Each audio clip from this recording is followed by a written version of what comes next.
Hey everybody, today we're going to be talking about the 5 things that you need to know before buying land and ranch here in the state of Texas. And if that's what you're here for, stick around, we're going to be getting after it right now.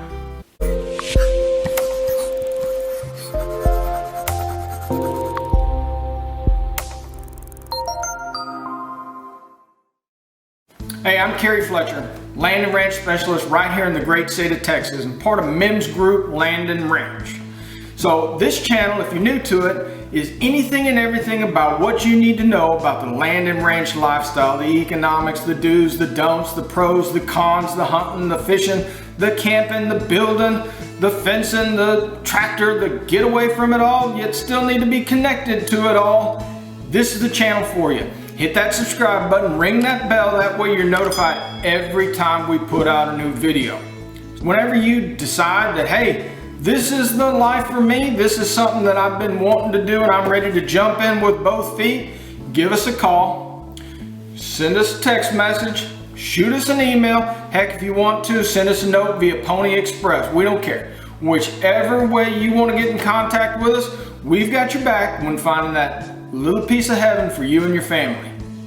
Let's get into it today.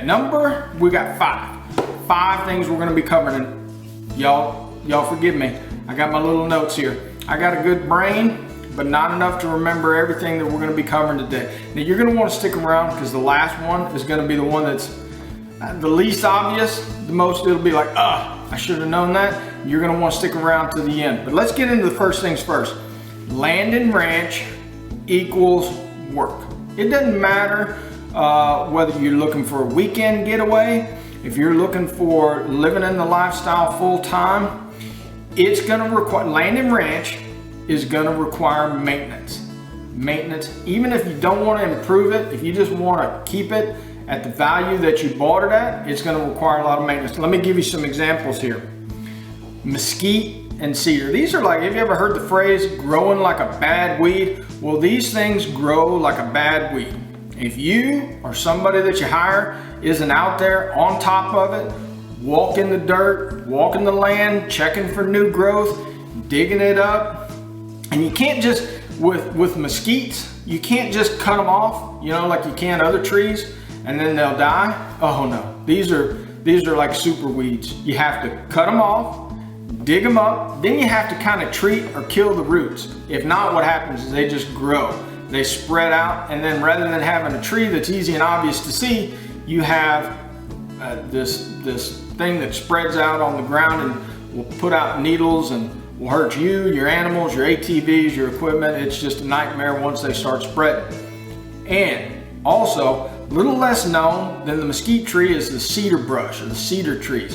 Now sometimes people look at them and they say, well, those look fairly nice. What both the mesquite trees are doing and the cedar brush are doing is they're sucking water away from your cows, your grass, your post oaks, your other stuff that's really going to add value to it. So you got to stay on top of it. Fence repairs, upgrades. Fences were born looking for a place to fall apart. It doesn't matter how well it was built, how new it's built, it needs to be maintained. Why? You're going to have hogs that are going to come in and try to root underneath it. You're going to have animals. Even if you don't own animals, you're going to have that dumb cow or that dumb horse from your neighbor's farm that either tries to jump it or tries to push its way through it or tries to get in a fight and tear it up. So you're going to need to be keeping after it and maintaining it. Let's talk about feral hogs for a little bit. That's going to be work. Nuisance animals, getting rid of all those. I don't know if you know much about the feral hog problem here in the state of Texas, but it's rampant. If you're looking for a place to go hunt and you want to just go out there and hunt hogs. First of all, they're hard to kill. Second of all, it's quite a bit of work, and it's like they're in season 24/7 year round. So you got to stay on top of the hog population, skunk population, snake population, any other nuisance animals. Stock tanks. So we covered this for those of you who aren't used to land and ranch here in Texas. Everybody just calls them tanks.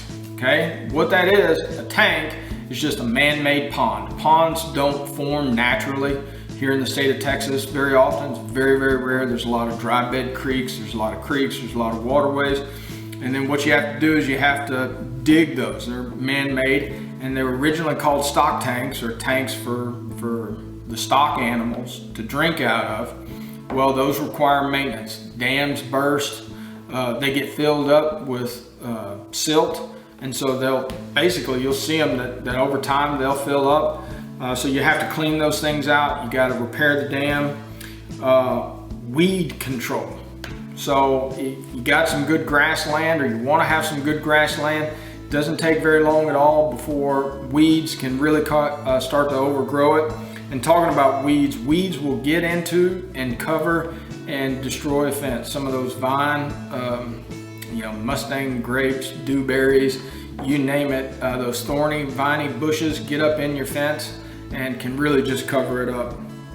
Finally, under weed control, there's also grass, fertilizer, and then cutting the hay and hay baling, as well as upkeep and maintenance on your barn facilities, and just any kind of improvement. So if you're one of those people that really wants to do things with your hands, or gets a lot of satisfaction and enjoyment out of getting things accomplished and having things to do and being able to be in touch with the land, owning land and ranch, I assure you, you will get your fill, because it's a lot of work any day and every day. Number two, land and ranch is expensive.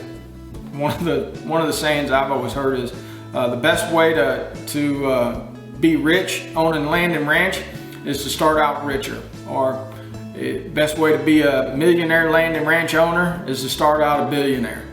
Everything from and just so you know, I'm going to do one of my next videos. I don't want to promise you my next one, but one of my next videos is we're going to break down all those expenses, both the fixed cost, the variable cost, you name it. But this is not a lifestyle for somebody who is living paycheck to paycheck, or doesn't have access to some capital or some cash to manage some of these expenses.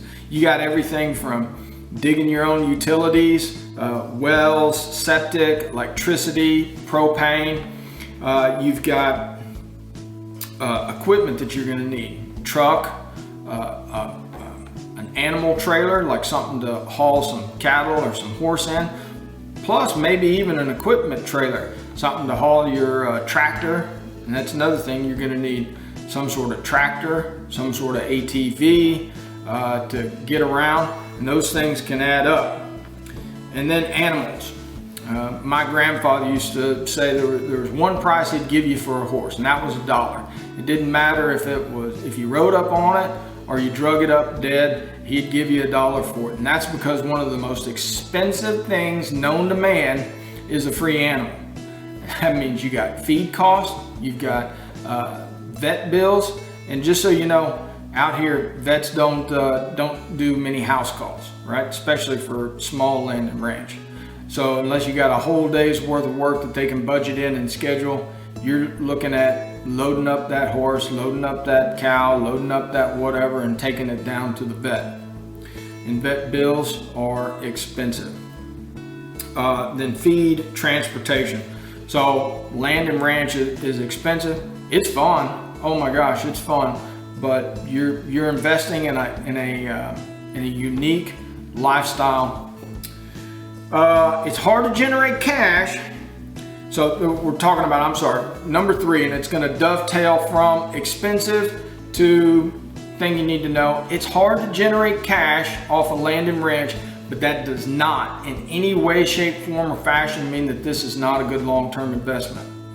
Will Rogers was famous for saying, land is always a good investment because the last I heard, nobody's making any more of it. And the statistics bear that out. Doesn't matter which ecosystem region, over the last 10 plus years, you've seen good, steady, year-over-year growth in the value of the land. And, oh, by the way, you don't have to do all the work yourself if you don't want to. My parents, they have about 60 acres. What they do is they lease it out.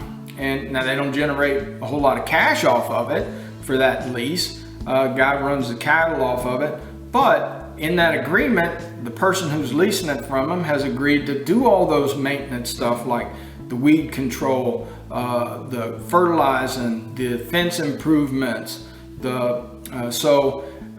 While it reduces their cash burden and also improves the quality of it and helps them with the tax purposes, because by leasing it out, the owner, my parents, still get the full tax benefit of it. And then of course the person leasing it isn't out the cash or the fixed costs associated with the land. So it's a real win-win, and it can be a great investment even if it's really tough to make some cash flow. So two sides of the coin. It's expensive, costs a lot to do these things, yet at the same time, it can be a great investment over time. Number 4, you need to know your rights. I'm talking about water rights. Whether you have, whether your land borders a navigable river like the Colorado or the Brazos, whether you've got a naturally flowing creek or river through it that's non-navigable like the Little River or the San Gabriel River. What are your water rights there? How much water can you pull out for irrigate? What sort of hunting, fishing rights? What is yours and what is public is super important. Also, when you're talking about water rights, well rights specifically, because normally under mineral rights you own all the minerals underneath. That doesn't necessarily be the same when it comes to water, because of the overwhelming population that you've got in these expanses of areas like Austin, San Marcos, San Antonio, into some of these more arid areas and the Edwards Plateau. You really need to know and understand, are you grandfathered in on your water rights? How much water can you pull out? Because there's been a lot of changing and update that's been going on. Easements. What rights do you have to get onto your property, to ingress and egress your property? What rights do other people have that your property could be burdened with? And I go into, I'm gonna put up a video here or a link to one, but we go into some details on some of these easements. It's another one of my basic one-on-ones on things you need to know. So I'm not gonna go into it, but basically you need to know what rights you have to get into your property and get out of your property across somebody else's. What rights somebody else might have to your property to get in and out of. Hunting rights. Sometimes there's restrictions on, you have to have so many acres in certain ecosystems in certain counties before you have unrestricted hunting rights. What are those hunting laws? What does the hunting season look like? And then also mineral rights. We talked about water rights, but also mineral rights. When you purchase that piece of land, do you own the minerals outright? Have the minerals been held in reserve? Have are certain minerals been held in reserve and the rest released in deed? So you just need to understand that. And the last one, of course, is deed restrictions. Are there any limitations within that local county or that local area that you can do with it? And also importantly, are there any restrictions that your neighbors can or cannot do? And then finally, I told you the last one was going to be the best and sometimes the most obvious. Number 5 is location, location, location.